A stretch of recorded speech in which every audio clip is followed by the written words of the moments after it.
Prince. Grabe pa po kasi tayo ngayon. Grabe ka natin na talaga tayo. Hindi na nga ako makakauwi ka kahari. At di naliligo. Prince!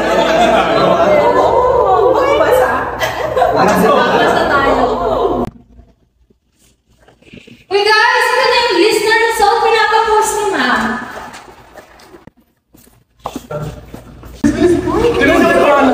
Uy! Nag-graduate na ako! Wait, tingnan mo! Nag-graduate na ako!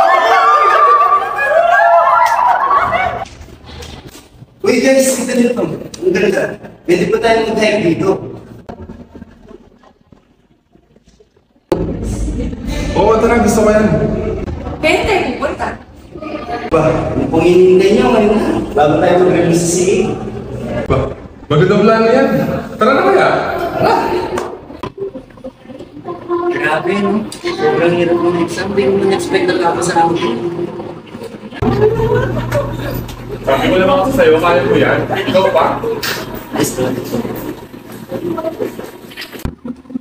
Uy, ako din, hindi ko expect na mapasa ako. Grabe pa naman yung mga case study natin last time. Sobrang hirap, no?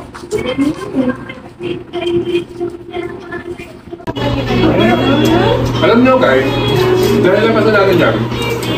Di ba deserve naman natin mga gano'n?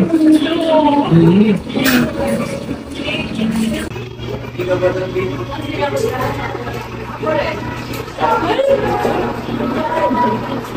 Hindi excited ako, ano? Hindi pa kaya? Hindi! 1, 2, 3!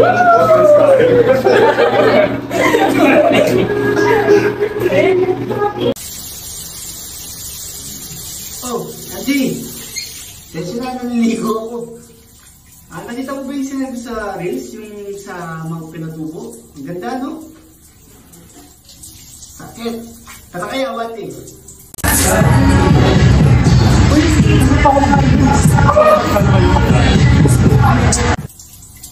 Tara, siyahin natin sila. Sige, ligo muna ako ah.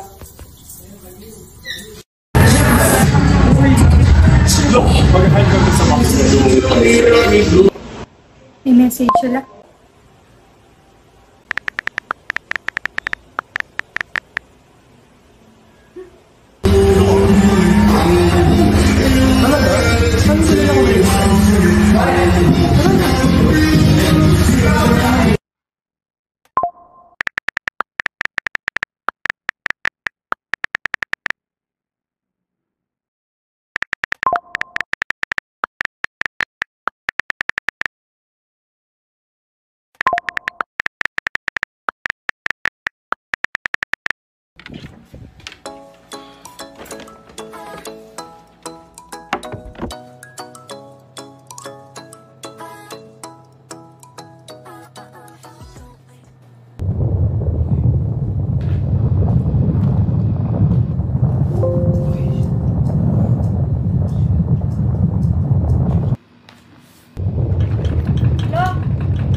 Sa balita. Detalye mula sa GMA Integrated News. Nakita ang normal na pagyanig ng crust sa North America at may posibilidad ng malakas na lindol sa iba't ibang bahagi ng mundo. Natitiyak kung kailan itong mangyayari at posibleng magdulot ng malawakang pinsala at posibleng marami ang maapektuhan.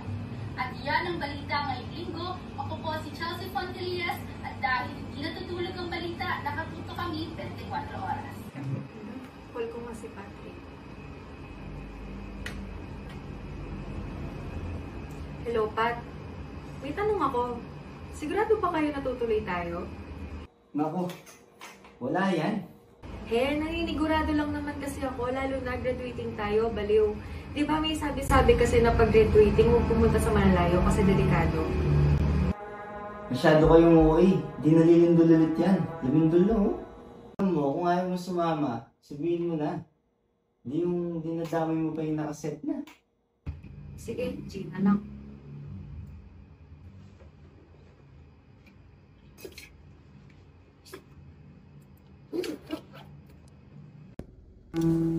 Hello, Pat? MJ, saan na kayo niliyan? On the way na kami, malapit na. Mga 15 minutes na lang, nandyan na kami kina Brian. Okay, wait ka na lang namin sa labas, no?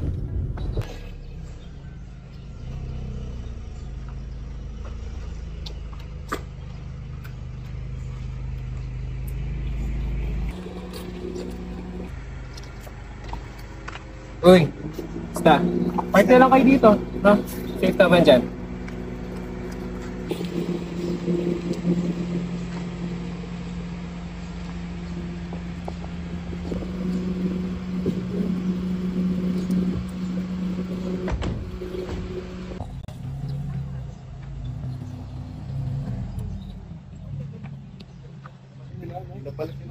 Uy, yun pa.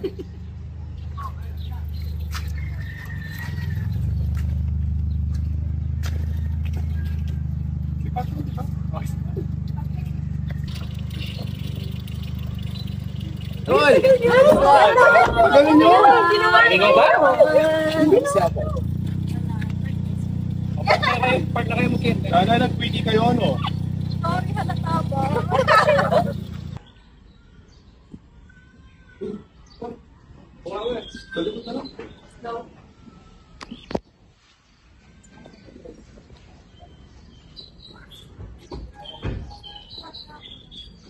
Sarap na ako.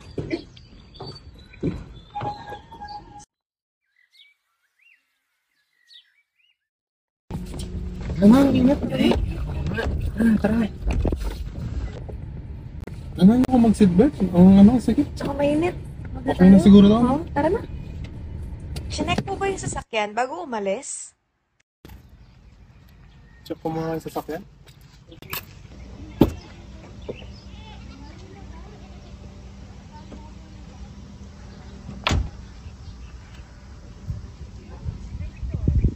Huwag na siguro, ayos na to.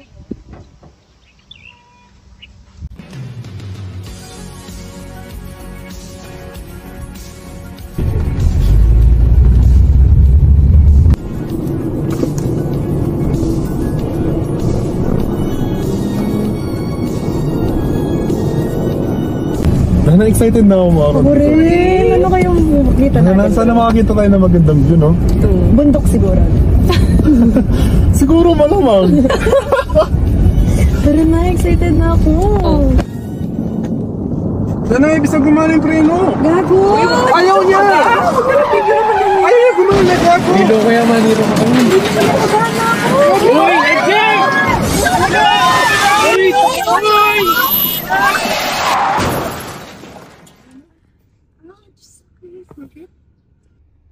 Guys. Wait.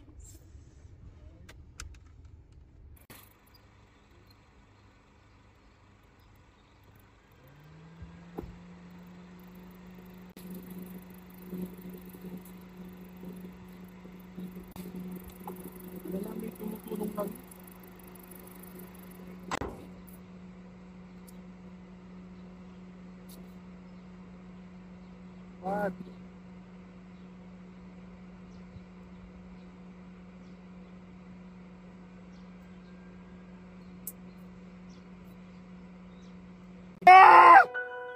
Ina!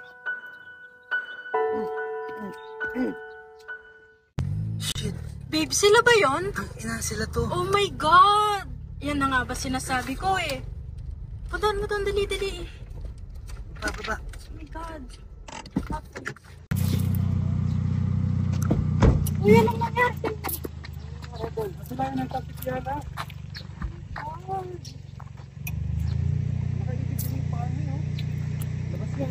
Ang sakit. Di Bray, ba tulungan mo magalaw ako. pa ako? Dahanin mo lang. Lang.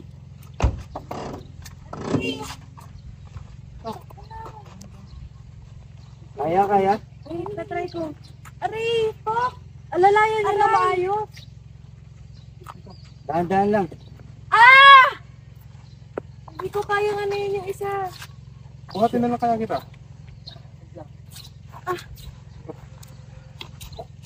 Sabi ko naman kayo sa inyo, dapat di na tayo tumuloy.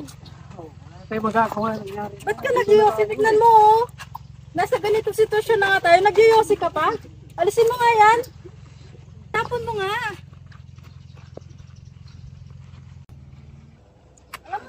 naman, nagsisigarilyo ka pa? Nakakawa yan. Stress na nga ako. Ewan ko sa'yo, Patrick. Tandaan lang. Ano yun? May naamay kayo? May sunog? Tignan nyo kayo sa sakyan. Yung gamit natin. Brian,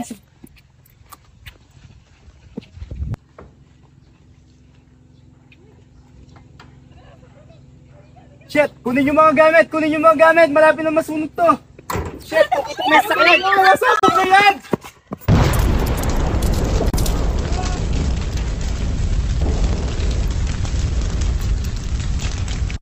Guys! Parang lumilindol! Lindol? May lindol? Wah? Saan tayo pupunta? Hindi ko alam! Hindi ko magalaw pa ako!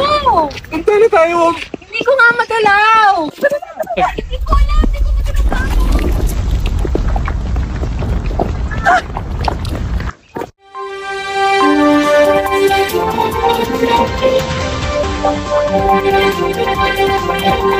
Narito na ang balita mula sa GMA Integrated News. Niyanig ng magnitude 10.5 na lindol ang sentro ng Mount Pinatubo. Inaasahang ang aftershock matapos ito magtagal ng halos 10 minuto. Narito ang mahalagang hakbang na dapat gawin sa panahon ng lindol. Sumunod sa dock, cover and hold, pumunta sa malalawak na espasyo, iwasan ang mga elevator, maging handa sa mga posibleng aftershocks, magkaroon ng emergency kit, bantayan ang mga impormasyon at iwasan ang mga mapanganib na lugar, at panatilihin maging kalmado. Ang pagtupad ng mga ito ay makakatulong sa pagpapababa ng pinsala at pagpapalakas ng kaligtasan sa panahon ng lindol. At yan ang mga balita sa araw ng Miyerkules. Ako po si Chelsea Fontillas at dahil hindi natutulog ang balita, nakatuto kami 24 oras. Ikaw kasi! Ano ba, Sigarilyo ka na sigarilyo! Tignan mo tuloy nangyari sa atin! Oh my God! What happened to them? Hindi ko na nga alam anong gagawin ko kaya nga nagsisigarilyo ako eh. Tignan mo, may napahamak! Oh!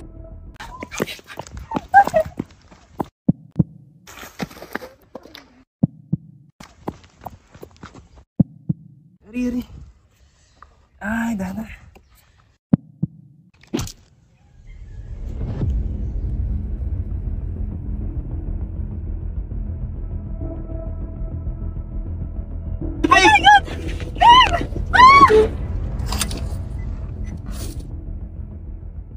Shit! Hindi ko na makontrol, babe! Oh my God!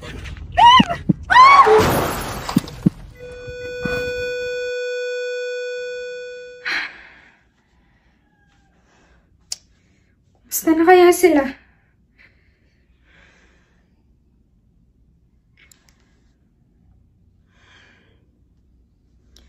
Hello, 911. My name is Lakeisha.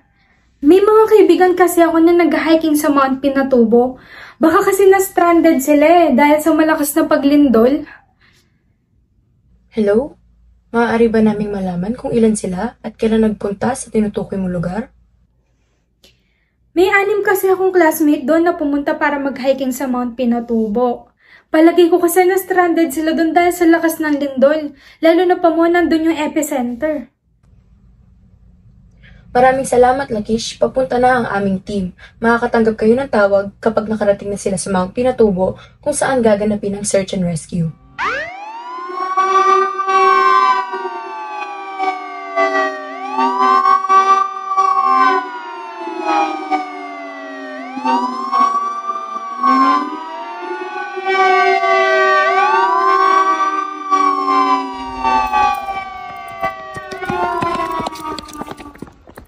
Lian! Tulong! Lian! Ano ba nangyari? Dinatnan ko na lang siyang walang malay. Ma'am?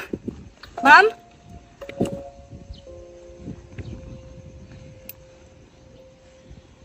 Wala na to. Doctor, balik, meron kaming 6 patient na na-rescue doon sa Pinatubo. So, yung dalawa, head injury, yung isa sobra yung injuries from the car accident while going to the crater, I guess. Tapos yung isa, head injury, unconscious siya. Yung isa, dead on arrival na siya doon sa Pinatubo pa lang. Tapos siya, nakakuha rin siya. Meron akong dalawang wing fracture, tapos yung isa naman, minor injuries lang. Nandito sila, Doc.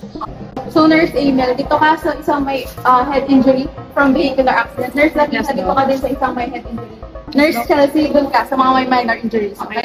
Nurse Chelsea, dito ka din sa isang may head injury. Nurse Chelsea, dun ka sa mga may head injury. Nurse Chelsea, dun ka sa mga may minor injuries. Okay? Checking yung pulse.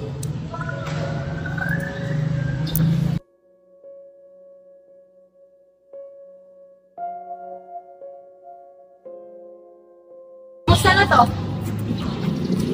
No, unconscious na pero may pulse ka.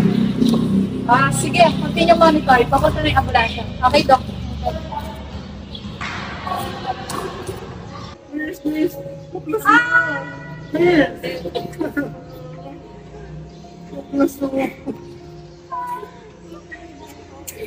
Ano ang status dito? Doc, mga minor injuries po. Ito, sinastabilize ko na yung fracture. Meron po isang patient yung fracture. Sir, okay ka lang? I'm Nurse Chelsea. You're na safe place. We'll take care of you.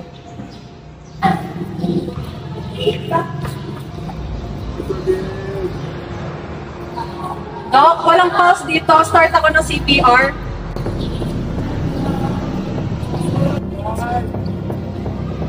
Okay lang, cycle. Cycle to. Yayo, po! Yay, kumapit ka! Time of death, 1:10 p.m.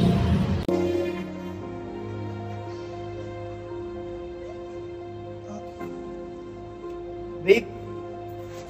Babe? Babe! Doc! Anong nangyari sa kanya? Sir, Babe! sorry to say this, pero namatay na siya kanina pa. Anong patay? Hindi maaari yun! Sir, Babe! tulong. Babe! Sir, kumalma ka. Babe! Sir!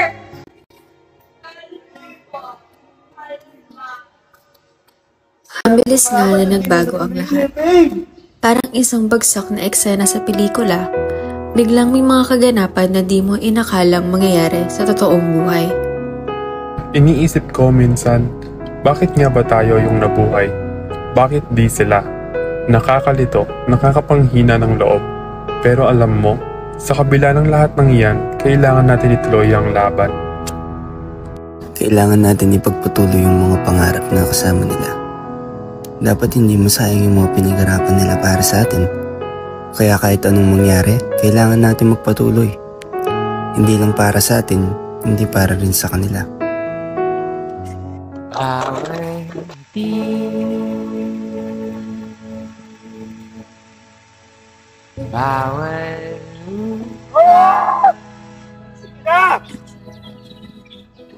Bawat gising, bawat piking, bawat hangin na tinatanggap.